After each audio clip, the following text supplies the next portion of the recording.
नमस्कार, आप सभी का एक बार फिर से हार्दिक स्वागत करता हूं। बात करेंगे 2 अक्टूबर के एडिटोरियल सेशन की। और सेशन स्टार्ट करने से पहले जो बच्चे चैनल पर नए आए हैं उनको बता देता हूं कि ये ऐप आप डाउनलोड कर सकते हैं प्ले स्टोर से या फिर डिस्क्रिप्शन में दिए गए लिंक से।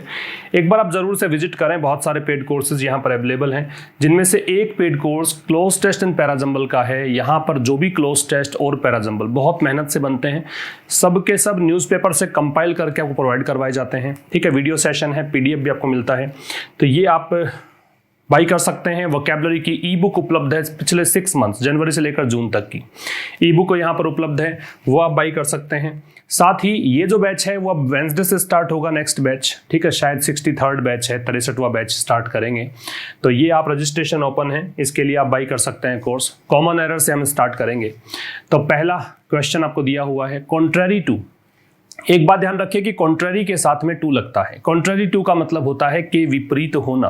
तो कॉन्ट्ररी टू अर्लियर रिपोर्ट्स, तो पहले की जो रिपोर्ट्स हैं उसके बिल्कुल विपरीत। I found him brighter than I, मैंने उसे अपने से ज्यादा बुद्धिमान पाया हमारी मीटिंग के दौरान। एक बात समझने की यहाँ पे है कि कंपैरिजन किस किस के बीच में है, और तीनों क्वेश्चंस एक ही पैटर्न पर आधारित हैं। बस आपको समझना है कि कंपैरिजन किस किस के बीच है। क्या कंपैरिजन सब्जेक्ट के बीच है या फिर ऑब्जेक्ट के बीच है। तो जो पहला क्वेश्चन है यहाँ आप देखेंगे तो आई यहाँ पे सब्जेक्ट है और हिम यहाँ पे ऑब्जेक्ट है। तो आपने देखा कि हिम का कंपैरिजन कर रखा है कि वह जो है वो मेरी अपेक्षा ज्यादा मतलब ब्राइट है। तो कंपैरिजन किस किस का है, हिम का और आई का। आपको पता है कि ये ऑब्जेक्ट है, इसका मतलब यहाँ पर भी ऑब्जेक्ट आएगा और आई के स्थान पे मी आएगा। आपका जो आंसर है वो होगा 3 नंबर। ठीक है, ऐसा ही क्वेश्चन सेकंड है, he does not write as fast as me. अब की बार कंपैरिजन किसका है, आप देखिए कि वह उतना तेज गति से नहीं लिखता जितना कि मैं लिखता हूं। तो यहां पे सब्जेक्ट का कंपैरिजन है, क्योंकि वह ये सब्जेक्ट है, बीच में कोई और कुछ दे नहीं रखा आपको। तो यहां भी आप सब्जेक्ट करेंगे तो मी के स्थान पे करेंगे आई। आपका आंसर होगा 3 नंबर। और तीसरा क्वेश्चन है, no other typist in this office, की इस ऑफिस में और कोई टाइपिस्ट उतना स्लो, ये स्लो कर दीजिएगा, वो उतना स्लो नहीं है जितना कि वह है। तो किसकी चर्चा कर रहे हैं, चर्चा कर रहे हैं no other typist in this office, इस ऑफिस में और कोई टाइपिस्ट इतना स्लो नहीं है जितना कि वह है। तो आप देखें कि यहाँ पे तो ऑब्जेक्ट दे रखा है, लेकिन आपने देखा कहीं पर ऑब्जेक्ट तो है नहीं, है ना। यहाँ नो अदर टाइपिस्ट से कंपैरिजन आप करेंगे तो ये हर के स्थान पे आएगा शी। यहाँ पर भी 3 नंबर में एरर है। तो बस ऐसे सेंटेंसेज जो होते हैं प्रोनाउन के सेंटेंसेज हैं, यहाँ पर आपको देखना होता है कि कंपैरिजन नॉमिनेटिव केसेस के बीच है या फिर एक्यूजेटिव केस के बीच है, उसी के अकॉर्डिंग आपको ये प्लेस करना होता है। तो इस तरीके से ऐसे प्रश्नों को आप करेंगे। ठीक है, आगे बढ़ते हैं। अनडाइंग एम्बर्स नाम से ये आर्टिकल है, और आपको पता है हाथरस की जो निंदनीय घटना घटी है उस बारे में ये आर्टिकल लिखा हुआ है। बहुत ही क्रूरता से गैंगरेप हुआ, एक असॉल्ट किया गया, बहुत ही ब्रूटली असॉल्ट किया गया, और उसके बाद में काफी ज्यादा चोटें आने के कारण इस लड़की का देहांत हो गया। उस बारे में यह आर्टिकल है, समाज के दूषित मानसिकताओं का परिचय देने वाला आर्टिकल है। सोच बदलने की जरूरत है, फेसबुक, ट्विटर, व्हाट्सएप से बाहर आने की जरूरत है। अगर आप वास्तव में चाहते हैं कि समाज को बदलना है तो आपको बहुत पढ़ना लिखना पड़ेगा, या फिर उस क्षेत्र में जिसमें आप बहुत बेहतर कर सकते हैं उसमें आगे जाना पड़ेगा, ताकि समाज में आपका प्रभाव हो और आप समाज को अपने हिसाब से मोड़ सकें। बाकी फिर अदरवाइज आप टीका टिप्पणी में केवल लगे रहेंगे, केवल फेसबुक और ट्विटर पे लगे रहेंगे, तो उससे कुछ बदलने वाला है नहीं। चलिए आइए स्टार्ट करते हैं। अनडाइंग एम्बर्स नाम से आज का आर्टिकल है। अनडाइंग का मतलब है ना मरने वाले, ना खत्म होने वाले। एम्बर्स का मतलब है अंगारे। एम्बर्स का मतलब क्या है, अंगारे। तो जो चिता जलाई गई इस लड़की की, तो उसके जो अंगारे हैं वो अभी भी ठंडे नहीं पड़े हैं, वो अभी भी सुलग रहे हैं। इस प्रकार से इसको आप पढ़ेंगे। तो अनडाइंग का मतलब कभी ना मरने वाले, एम्बर्स का मतलब अंगारे। ठीक है, तो वो अंगारे जो अभी भी सुलग रहे हैं, अभी भी शांत नहीं हुए हैं। तो बात करेंगे अब इस आर्टिकल की विस्तार से। द ब्लीक इमेज, ब्लीक का मतलब होता है बहुत ही डिसअपॉइंटिंग कह सकते हो, निराशाजनक कह सकते हो, ग्लूमी कह सकते हो।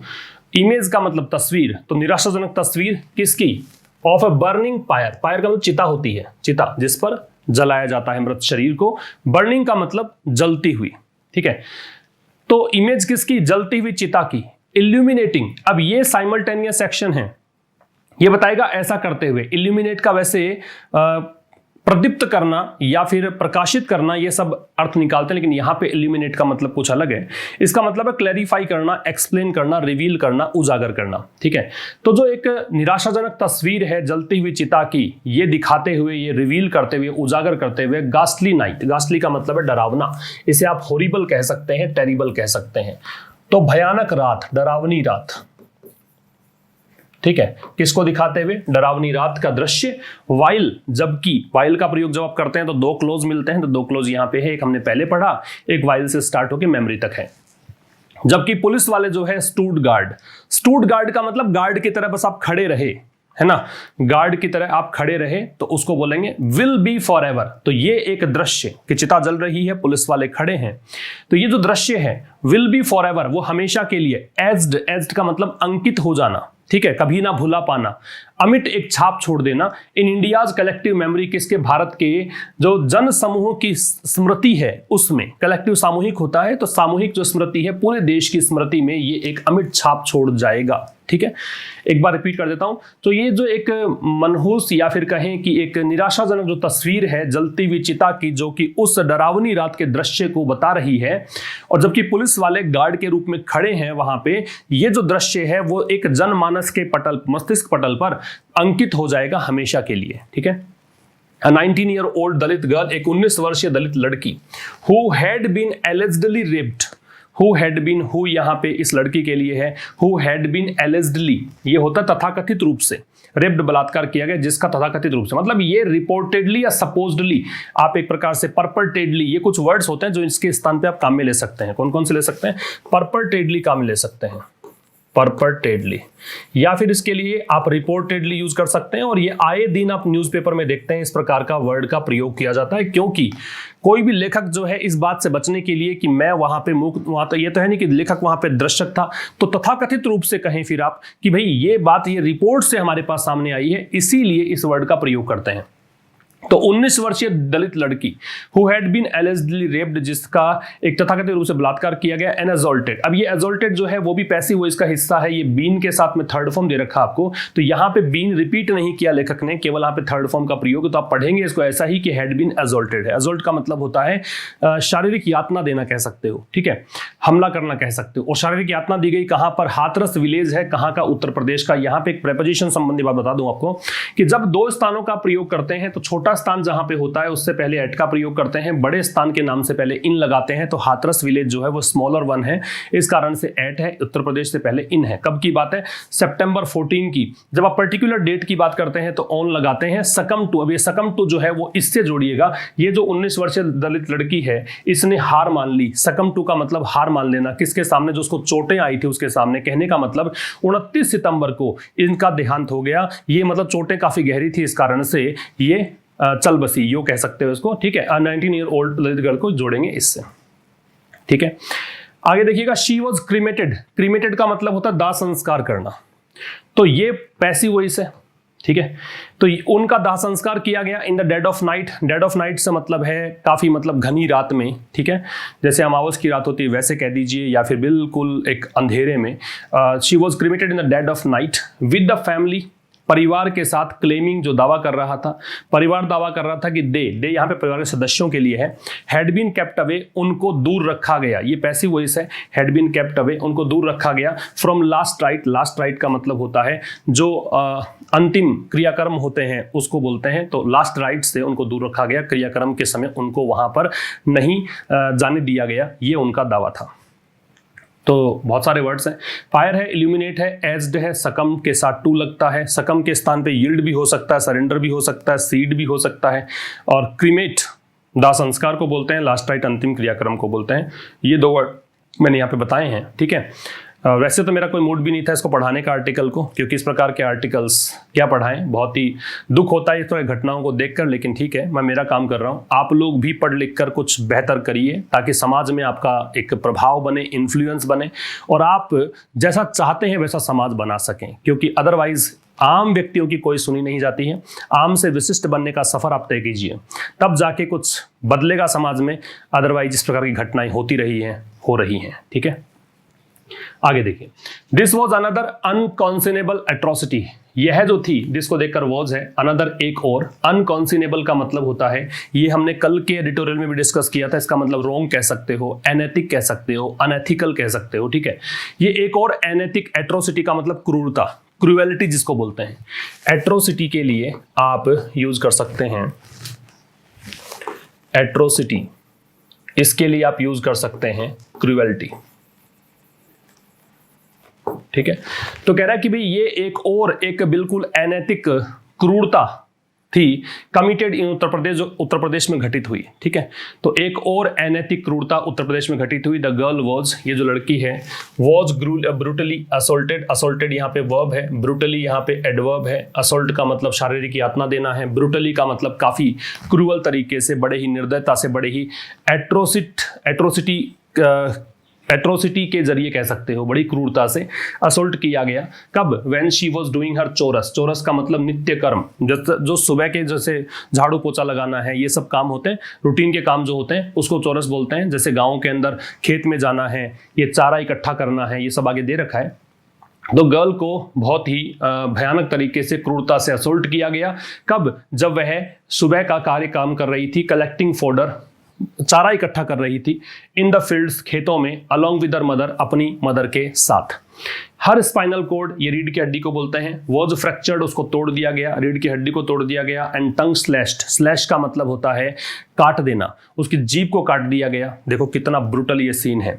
हर स्पाइनल कोड, उसकी रीढ़ की हड्डी को, वॉज फ्रैक्चर्ड पैसिव है, टंग स्लैश्ड, ये स्लैश्ड जो है इसको भी पैसिव में मान के चलो, रिपीट नहीं किया है, क्योंकि एक बार जब एंड से पहले आपने यूज कर लिया किसी हेल्पिंग वर्ब को, रिपीट करने की ही जरूरत अगर आपको है तो उसको ड्रॉप कर सकते हैं आप, ठीक है। तो वॉज स्लैश्ड इसको पढ़िए, यहाँ पे ब्रैकेट में आप वॉज रख सकते हैं, ये वॉज स्लैश्ड ही है।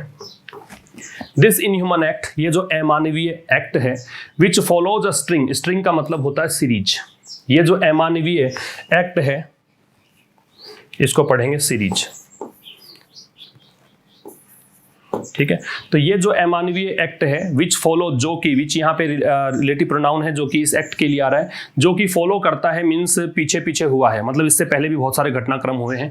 तो a string of sexual violence जितने भी हुए हैं उनको फॉलो करते हुए है, सेक्सुअल वायलेंस के जो केसेज हैं उनको फॉलो कर रहा है ये, इन उत्तर प्रदेश में, एल्सवेयर और कहीं और, इन इंडिया, भारत में, हाईलाइट्स। तो ये जो अमानवीय कृत्य है, जो कि बहुत सारे और घटनाक्रम है, उसके बाद ये भी घटनाक्रम घटा है, भारत में और जगह पे भी है, उत्तर प्रदेश में भी है, तो ये हाईलाइट करता है, दर्शाता है सम ग्रिम ट्रूथ्स। ग्रिम का मतलब यहाँ पे अनप्लीजेंट, मतलब सत्य तो है लेकिन ऐसा सत्य जो हो सकता है कि पसंद ना आए, बड़ा ही कठोर सत्य है, अनप्लीजेंट है। कुछ अनप्लीजेंट फैक्ट्स हैं, ट्रूथ्स हैं, उसको उजागर करता है। प्राइमरीली, प्राथमिक रूप से, ये एडवर्ब है, प्राथमिक रूप से, दैट की द सेफ्टी ऑफ वीमेन, की महिलाओं की जो सुरक्षा है, द सेफ्टी, सुरक्षा ऑफ वीमेन, महिलाओं की, इज, इसको वीमेन पढ़ेंगे, अगर सिंगुलर आएगा तो वुमन पढ़ेंगे, इज नॉट अ गारंटी, वो कोई गारंटी नहीं है। अब ये सेफ्टी को देखकर इज है। डेस्पाइट मतलब के बावजूद, the stringent laws in place, stringent का मतलब होता है स्ट्रिक्ट, स्ट्रिंजेंट का मतलब होता है स्ट्रिक्ट, तो सख्त कानून होने के बावजूद, ठीक है, सख्त कानून है उसके बावजूद भी इस प्रकार की मतलब सेफ्टी उनकी रखी जाए, इसकी बात की कोई गारंटी नहीं है। आगे देखिए, after the Nirbhaya rape in Delhi in 2012, तो निर्भया जो रेप हुआ था दिल्ली में 2012 में, अब ये ईयर के नाम से पहले इन लग रहा है। द गवर्नमेंट सेटअप, गवर्नमेंट ने स्थापित की थी, सेटअप का मतलब स्थापित करना, क्या, a committee led by justice JS Verma, एक समिति स्थापित की थी, इसका नेतृत्व किसने किया था? जस्टिस जेएस वर्मा ने किया था। ऑन इट्स रिकमेंडेशंस, ये इट्स आ रहा है इस कमिटी के लिए, कमिटी की स्पेलिंग इंपॉर्टेंट हो सकती है, MMTTE दे रखा है। तो कह रहा है कि इसकी रिकमेंडेशंस पर, सिफारिशों को बोलते हैं रिकमेंडेशंस, किसकी सिफारिशों पर? कमिटी की सिफारिशों पर। इस कमिटी की सिफारिशों पर द क्रिमिनल लॉ एक्ट, अब देखो एक्ट जब भी आएगा, कोई अधिनियम जब भी आएगा तो उससे पहले द का प्रयोग करेंगे। तो क्रिमिनल लॉ जो एक्ट है, जो ये आपराधिक कानून अधिनियम जो है, इसमें संशोधन अधिनियम जो है, वॉज अमेंडेड इन 2013, इसको 2013 में संशोधित किया गया। अमेंड का मतलब होता है चेंज करना, ठीक है, संशोधित करना, इसको चेंज किया गया। ब्रिंगिंग इन चेंजेस, बदलाव लाए गए, ब्रिंग इन का मतलब लेकर आना, तो बदलाव लाए गए, किए गए, to the Indian penal code. देखो चेंज किस में है, अमेंडमेंट किस में है, टू लगता है, याद रखना, संशोधन जिसमें भी हो उससे पहले टू लगेगा। तो भारतीय जो आचार संहिता है, पिनल कोड है, इंडियन पिनल कोड है, उसमें बदलाव किए गए, एंड अदर लॉज, और अन्य जो नियम थे उनमें बदलाव किए गए। अदर के साथ में नाउन प्लूरल लगता है, देख रहे हैं आप। दिस मार्च, इस मार्च में द 4 कन्विक्टेड, 4 जो आरोपी थे, कन्विक्टेड का मतलब आरोपी, ऑफ द गैंग रेप, सामूहिक बलात्कार के, ऑफ निर्भया, निर्भया के, वर हैंग्ड टू डेथ, उनको फांसी दी गई। एक यहाँ पे ये हैंग वाला लिख सकते हैं, हैंग, फिर इसके बाद में हंग और हंग, हैंग हंग हंग। और अगर हैंग और हैंग्ड, हैंग्ड, अगर फांसी पे लटकाने का सेंस देंगे तो हैंग्ड हैंग्ड वाला करना पड़ेगा, और अदरवाइज वैसे लटकना लटकाना तो फिर हैंग हंग हंग इस प्रकार से यूज करेंगे। हैंग टू डेथ मतलब फांसी की सजा उनको दी गई थी। द उत्तर प्रदेश गवर्नमेंट, उत्तर प्रदेश सरकार has set up a special investigation team, उसने एसआईटी गठित की है। एसआईटी बोलते हैं इसको, काफी जगह आप देखने को मिलेगा शॉर्ट में भी इसका नाम, स्पेशल इन्वेस्टिगेशन टीम, एक विशेष जांच टीम स्थापित की। To look into the allegation, किसके लिए, जो आरोप लगाए गए हैं उनकी जांच करने के लिए। लुक इनटू का मतलब होता है जांच करना, लुक इनटू से मतलब जांच करना। द एलिगेशंस, आरोप, लेवल्ड बाय द फैमिली, जो आरोप किसके द्वारा लगाए गए हैं, फैमिली के द्वारा। लेवल शब्द याद रखना, ये क्लोज टेस्ट में काम आता है कई बार। मान लीजिए मैं यहाँ पे ब्लैंक छोड़ देता हूँ और 4 ऑप्शन बना देता हूँ आपके लिए, तो वहां पे फिर आप देखें कि लेवल का प्रयोग एलिगेशन के लिए कोलोक्वियल के तरीके काम करेगा। इसके साथ में ये वर्ब यूज की जा सकती है जिसपे आरोप लगाए गए थे परिवार के द्वारा। तो उत्तर प्रदेश सरकार ने एक विशेष जांच टीम गठित की है, किसके लिए, उन आरोपों की जांच करने के लिए जो परिवार के द्वारा लगाए गए हैं। The chief minister has promised a compensation, chief minister मुख्यमंत्री ने हैज प्रॉमिस्ड वादा किया है, अ कंपनसेशन एक मुआवजे का, मुआवजा कितना, 25 लाख रुपए का, एंड सेफ्टी और सुरक्षा का वादा किया है। दैट द चीफ मिनिस्टर, ध्यान रखिएगा 2 सब्जेक्ट हैं, ये चीफ मिनिस्टर सब्जेक्ट है तो इसका वर्ब ये है हैड टू, ये कोई भी काम करना पड़ा। जब भी आप अंडर कंपल्सन कोई भी काम करना आपको पड़ा तो उस कंडीशन में आप हैड टू का प्रयोग करते हैं। करना पड़ता है तो आप हैज टू, हैव टू का प्रयोग करते हैं। करना पड़ेगा तो फिर विल हैव टू या शैल हैव टू आप लगाते हैं। तो मुख्यमंत्री को प्रतिज्ञा लेनी पड़ी। प्लेज का मतलब होता है शपथ लेना, प्रतिज्ञा लेना, सौगंध खाना, ठीक है। तो मुख्यमंत्री को प्रतिज्ञा लेनी पड़ी प्रोटेक्शन की, कि सुरक्षा करेंगे हम, हमारी जिम्मेदारी बनती है। ये जो चीज है अब यहां से लेकर यहां तक पढ़िए पूरा, और इस पूरे क्लोज के लिए आप दैट को लेकर, दैट को देखकर इज आ रहा है। ये जो चीज हुई है कि मुख्यमंत्री को प्रतिज्ञा करनी पड़ी, ये एक टैसिट एडमिशन है। एडमिशन का मतलब स्वीकृति, एडमिट करने का प्रोसेस। टैसिट का मतलब अनकहा, ठीक है, इम्प्लाइड, इम्प्लिसिट, तो बिना कहे चुपचाप से ये एक सहमति है। मतलब इन्होंने अपने आप कहा तो नहीं इन्होंने कि हम स्वीकार करते हैं, इन्होंने स्वीकार कर लिया है। That the administration has failed, की प्रशासन जो है वो असफल रहा है। It's most vulnerable citizens, vulnerable का सबसे कमजोर को बोलते हैं, मोस्ट वल्नरेबल सबसे कमजोर, सिटीजन्स नागरिक। तो प्रशासन अपने सबसे कमजोर नागरिकों का सुरक्षा देने में असफल रहा है। ये बात इन्होंने स्वीकार जरूर कर ली, क्योंकि अगर ऐसा नहीं होता तो ये प्रतिज्ञा क्यों करते हैं कि हम प्रोटेक्ट करेंगे, ठीक है, भविष्य में करेंगे, ऐसा नहीं होता फिर। इसके बाद देखिएगा कास्ट टेंशन कंटिन्यूज, जातिगत जो परेशानियां हैं, कास्ट टेंशन जो है वो लगातार बनी हुई है। टू सिमर, सिमर का मतलब उबलना, गुस्सा उबलने को बोलते हैं। ऑन द ग्राउंड, जमीनी स्तर पर। With its inevitable cycle, inevitable का मतलब अपरिहार्य, जिसको आप टाल नहीं सकते हैं। That which can not be avoided, ये आपका वन वर्ड आ सकता है, जिसे टाला ना जा सके उसे कहते हैं इनएविटेबल, याद रखिएगा। ABLE से एंड है, इसका मतलब ये एडजेक्टिव है, ठीक है। कास्ट टेंशन कंटिन्यूज टू सिमर, जो जातीय परेशानी है वो मतलब लगातार, सिमर मतलब उबल रही है, कह जाती परेशानियां जो है वो अभी भी सीद, इसको सीद कह सकते हो, सीध कह सकते हो, बॉइल कह सकते हो। तो जातीय परेशानियां जो है वो लगातार बढ़ रही है। ऑन द ग्राउंड, जमीनी स्तर पर। विद इट्स इनएविटेबल साइकिल, किसके साथ, अपने अपरिहार्य एक चक्र जो चल रहा है, किसका, ह्यूमिलिएशन मतलब अपमान, वायलेंस हिंसा, इनिक्विटीज असमानताएं, इससे, ठीक है। मतलब जातियों में उच्च जाति निम्न जाति ये बना हुआ है, उनका अपमान होता है, उनके साथ हिंसा होती है, इस चक्र से वो गुजर रही है जातीय परेशानी। फिर कह रहा है कि the girl had been forced, लड़की को मजबूर किया गया। अब ये पैसिव वॉइस हो गया, had been forced to drop out of school years ago, सालों पहले स्कूल से ड्रॉप आउट से कर दिया गया। ड्रॉप आउट का मैं समझ रहे हो बीच में पढ़ाई छोड़ देना, तो लड़की को मजबूर किया गया कि बीच में ही पढ़ाई छोड़ दे काफी सालों पहले। The use of sexual violence, जो ये प्रयोग है सेक्सुअल वायलेंस का, सेक्सुअल हिंसा का। टू ऑप्रेस, ऑप्रेस का मतलब दबाना या प्रताड़ित करना, परसेक्यूट कह सकते हो, परसेक्यूट, ठीक है। और इससे भी सही बताऊं आपको मैं तो इसके लिए आप रिप्रेस यूज कर सकते हो, ठीक है, प्रेशराइज कर सकते हो, सप्रेस कर सकते हो, दबाना। तो ये होता है प्रताड़ित करना। तो यूज ऑफ सेक्सुअल वायलेंस जो है किसके लिए, नीची जातियों को दबाने के लिए। Has been on the rise, वो उसमें बढ़ोतरी रही है। हैज बीन के बाद में जब आप वर्ब नहीं लगाते हो तो उसको ऐसा पढ़ा जाए कि ऐसा रहा हुआ है। तो यूज ऑफ सेक्सुअल वायलेंस जो है निम्न जातियों को दबाने के लिए वो काफी ज्यादा रही है। On the question of protecting women, जो ये प्रश्न है महिलाओं को सुरक्षित करने का जो प्रश्न है, ऑन द क्वेश्चन प्रश्न ऑफ प्रोटेक्टिंग वीमेन, कौन सा प्रश्न, महिलाओं को सुरक्षित रखने का जो प्रश्न है, उत्तर प्रदेश है स्लिप्ड टेरिबली। तो इस प्रश्न पर, इस मोर्चे पर उत्तर प्रदेश सरकार जो है वो फिसली है, टेरिबली बहुत ही भयानक, मतलब कहें कि इस पर वो सफल नहीं रही है। ठीक है, इसे असफलता हासिल हुई है।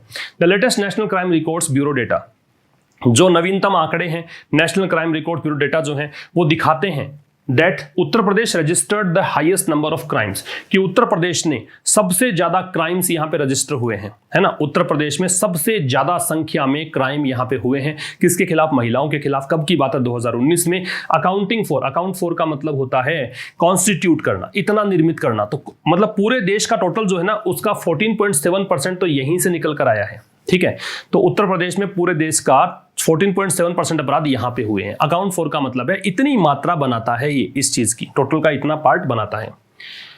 Fast tracking the investigation and ensuring justice, एक तो काफी तेज गति से जांच पड़ताल हो, फास्ट ट्रैकिंग तेज गति से, फास्ट ट्रैक कोर्ट भी होते हैं, फटाफट फैसला दिया जाता है, और एंश्योरिंग जस्टिस, और जस्टिस को एंश्योर करना, is the least authorities can do. ये सबसे मतलब एक छोटी छोटी चीज है, हालांकि इन दोनों को एक ही माना है इसने कि इन्वेस्टिगेशन जांच पड़ताल बहुत तेज गति से हो और जस्टिस को इंश्योर किया जाए। हालांकि दो सब्जेक्ट्स हैं, यहाँ पे आर आ सकता था, लेकिन इसने लेखक ने इसको एक मान के कर दिया, है ना। कई बार होता है ना कि एंड से जोड़ते हैं दो सब्जेक्ट को, फिर भी उसको एक ही कंसीडर करते हैं, तो इसको एक मान के इसने इज कर रखा है। और जस्टिस इंश्योर करना कि न्याय मिले, न्याय सुनिश्चित करें, ये कम से कम ये वो चीज है जो अथॉरिटीज कर सकती हैं, जो अधिकारी लोग कर सकते हैं। इतना तो कर ही सकते हैं कि जांच पड़ताल फटाफट कर दें और आरोपियों को सजा मिल जाए, जो दोषी, जो मतलब जिन पर ये हमला हुआ है या विक्टिम है उनको न्याय मिल जाए, ये तो कम से कम प्रशासन कर ही सकता है।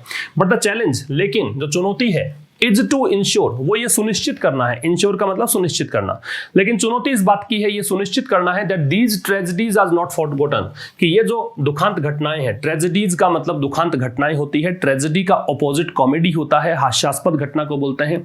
दीज के साथ में नाउन प्लूरल लगती है तो ट्रेजेडीज है। आर नॉट फॉरगॉटन, ये पैसिव वॉइस है कि भूला ना जाए। ठीक है, लेकिन चैलेंज ये है कि ये सुनिश्चित करो कि ऐसी घटनाओं को भूलें नहीं। भूलें क्यों नहीं? क्योंकि भूलेंगे नहीं तभी तो हम अवेयर रहेंगे, तभी तो हम इस दिशा में प्रयास करेंगे। इसलिए together with increasing gender sensitivity, gender sensitivity मतलब महिलाओं के प्रति संवेदनशीलता, कम से कम जो उनको दुख है उस चीज को फील करने का एक सेंसिटिविटी तो होनी चाहिए, जो कि आजकल नहीं रही है। Together with increasing gender sensitivity, तो ये जेंडर सेंसिटिविटी, बढ़ती हुई जेंडर सेंसिटिविटी है, ये आपका प्रेजेंट पार्टिसिपल हो गया। तो बढ़ती हुई जो जेंडर सेंसिटिविटी है उसी के साथ the Uttar Pradesh government and other state governments, Uttar Pradesh सरकार और बाकी की राज्य सरकारें जो है मस्ट यूज, तो एक तो क्या है, जेंडर सेंसिटिविटी बढ़े, महिलाओं के प्रति संवेदनशीलता कम से कम हमारे मन में हो।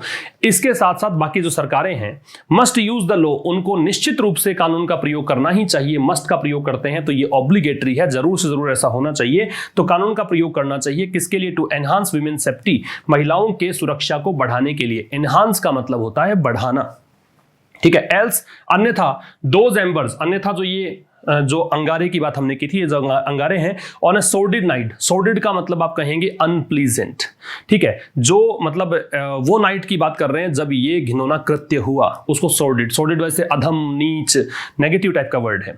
तो ये जो अंगारे हैं उस सोर्डिड नाइट के may not be the last ones, तो ये अंतिम नहीं हो सकते, है ना। हो सकता है कि अंतिम ना हो और आगे घटनाएं घटे, अगर ऐसा नहीं होता है तो। एल्स का मतलब अन्यथा, अदरवाइज। तो ये आज आपका आर्टिकल था, मेरा बिल्कुल मन नहीं था इस आर्टिकल को पढ़ाने का, मैंने पढ़ा दिया। खैर कोई प्रॉब्लम नहीं है, लेकिन मैं आपको ये बस बताना चाहता हूं यहां से कि भाई आप लोग जिम्मेदार बने और आप लोग सक्षम बने, क्योंकि आप सक्षम जब होंगे तभी कुछ हो पाएगा। वरना ये छोटे जो घटिया मानसिकता की जो चीजें हैं और ये जो चल रहा है आजकल, जो दौर चल रहा है कि बस फेसबुक पे लड़ाई लड़ी जाती है हर प्रकार की, चाहे वो भारत पाकिस्तान की बात करें, चाहे वो हिंदू मुसलमान का मुद्दा हो, चाहे इस प्रकार के मुद्दे हो, केवल फेसबुक पे, ट्विटर पे, व्हाट्सएप पे, इंस्टाग्राम पे जो चलता है ना, उससे कुछ बदलने वाला नहीं है। मैं जो कि एक शिक्षक हूं, बताना जरूरी समझता हूं। बहुत सारे लोग कहते हैं अपने विचार मत बताया करें, केवल आप पढ़ाया करें। नहीं, शिक्षक अगर आप सिलेबस पूरा करने के लिए हैं तो किसी भी चैनल पर जाकर सिलेबस पूरा कर सकते हैं। अगर आप सही स्टूडेंट बनने की ओर कदम बढ़ाना चाहते हैं तो आप बिल्कुल सही जगह पर हैं, ठीक है। मेरी पूरी जिम्मेदारी समझता हूं आपको जगाना, देश को जगाना, क्योंकि शिक्षक की जिम्मेदारी बनती है। शिक्षक ठीक प्रकार से गाइड करेगा तभी ये देश बदलेगा। चलिए बात करते हैं रिवीजन की। और बताना चाहूँगा इससे पहले कि एक आर्टिकल मैंने कल अपलोड किया था बाबरी मस्जिद डिमोलिशन केस के बारे में, वो आप जाके देख सकते हैं यूट्यूब पर। और एक आज सुबह भी हुआ था जो कि ब्रह्मोस मिसाइल है उसके बारे में आर्टिकल था। तो कुछ जीएस का सेक्शन भी मैं धीरे धीरे टच करने की कोशिश कर रहा हूँ, टाइम मिल रहा है मुझे। तो उसमें क्या होगा कि आपका करंट अफेयर्स अपडेट होगा। जो यूपीएससी के बच्चे हैं जिनकी शिकायत रहती है कि सर आप केवल वो ट्रांसलेशन, ग्रामर, वोकैबुलरी चलता है, हमें थोड़ा सा करंट अफेयर्स या जीएस भी चाहिए, तो उनके लिए मैंने इस प्रकार का सेशन यहाँ पे स्टार्ट किया है। तो आप लोग वो भी जरूर देखें ताकि आपको उन जो नए घटनाक्रम हैं जो देश में हो रहे हैं, जो हमारी उपलब्धियां हैं, वो सब हमें पता चले। ब्रह्मोस मिसाइल एक अपने आप में अचीवमेंट है देश के लिए, क्योंकि यहाँ पे इंडिजिनस टेक्निक का प्रयोग भारत ने किया। बाबरी मस्जिद वाला जो मैटर है वो थोड़ा सा पता रहे, क्योंकि ये नाम जो है चर्चा का विषय जब रहेगा, जब अखबारों में आप देखोगे, न्यूज चैनल्स पे आप देखोगे, तो आपको एक क्वेश्चन मार्क उठता है कि मुद्दा है क्या। आप उसमें इंटरेस्ट नहीं ले पाते, आप कनेक्ट नहीं हो पाते मुद्दे से। मुद्दा पता होगा तो कनेक्टेड रहेंगे। चलिए रिवीजन में देखो, ऑप्रेस शब्द है। ऑप्रेस का मतलब क्या है? ऑप्रेस से मतलब है परसिक्यूट करना, ठीक है। सॉर्डिड का मतलब क्या है? सॉर्डिड से मतलब है जो बहुत ही कह सकते हो घृणित हो, तो डेस्पिकेबल कह सकते हो। एट्रोसिटी का मतलब क्या है? एट्रोसिटी का मतलब क्रुएलिटी, निर्दयता। इल्यूमिनेट का मतलब है शेड लाइट ऑन, प्रकाशित करना, प्रदीप्त करना, या फिर आप कह सकते हो इसको उजागर करना, रिवील करना। और ब्लीक का डिज्मल है ना, निराशाजनक। तो ये सब इसके रिवीजन एक्सरसाइज थी। वह गया होता, एक निश्चित पैटर्न पर आपको ट्रांसलेशन के सेंटेंसेस दिए गए हैं। कंडीशनल सेंटेंस है कि ऐसा हो गया होता, तो उसमें would have plus third form का प्रयोग करना है। तो ही वुड हैव गॉन, वह गया होता। अगर आप कहते हैं मैं गया होता तो आई वुड हैव गॉन, वह गई होती तो शी वुड हैव गॉन, वे गए होते तो दे वुड हैव गॉन। इस प्रकार से बनाएंगे। दूसरा सेंटेंस है मैं आया होता, आई वुड हैव कम। मैं आया होता, आई वुड हैव कम। मैंने तुम्हें बताया होता, I would have told you, ठीक है। तो ये एक निश्चित पैटर्न के सेंटेंसेज हैं। और प्रीपोजिशन की बात करें तो यहां पर भी एक निश्चित पैटर्न के सेंटेंसेज हैं। आप देखेंगे कि जब प्रोवाइड शब्द का प्रयोग करते हैं आप, इसी के साथ साथ अगर आप प्रयोग करते हैं इंटरेस्ट का प्रयोग करते हैं, या फिर आप फर्निश का प्रयोग करते हैं, या फिर आप सप्लाई का प्रयोग करते हैं, तो उनमें एक निश्चित और एक खास पैटर्न आपको देखने को मिलता है कि आप जब इंटरेस्ट करते हो, सौंपते हो, कोई काम सौंपा आपने अपने नेफ्यू को, तो टू लगेगा यहाँ पे विद लगेगा, यहां पे टू लगेगा। बात समझने की कोशिश करना कि अगर आगे कोई आपको ऐसा दे रखा हो, इन सब के साथ में अगर आप कोई चीज सौंपते हो, समथिंग टू समबडी होता है और समबडी विद समथिंग होता है, ठीक है ना। भी कोई भी चीज सौंपी आपने, तो कोई चीज सौंपी, किसको सौंपी? तो जिसको सौंपी उससे पहले टू लगेगा। और कोई भी किसी को सौंपी, कोई वस्तु सौंपी, लास्ट में अगर वस्तु है तो विद लगेगा। तो पहला सेंटेंस देखिए, उसने एक टास्क सौंपा, किसको? अपने नेफ्यू को, अपने भतीजे को। तो टास्क तो यहां पे वस्तु है, फिर आगे व्यक्ति है तो टू लगा दिया। यहां देखो मैंने उल्टा कर दिया सेंटेंस को, नेफ्यू को टास्क सौंपा, टास्क बाद में है तो विद लग गया। तीसरा सेंटेंस है ऐसी, मतलब हम प्रोवाइड करते हैं ये फैसिलिटीज, किसको? हमारे कस्टमर्स को, तो व्यक्ति है। अगर मैं इसको ऐसा कर देता कि we provide our customers with these facilities, facility बाद में होता तो विद लग जाता। तो एक निश्चित पैटर्न बहुत बार एग्जाम में पूछा जाता है। तो ये था आज का आर्टिकल और ये इस वीक का अंतिम एडिटोरियल भी था। अब मंडे को मुलाकात होगी शाम 5 बजे, तब तक के लिए नमस्कार, थैंक यू वेरी मच।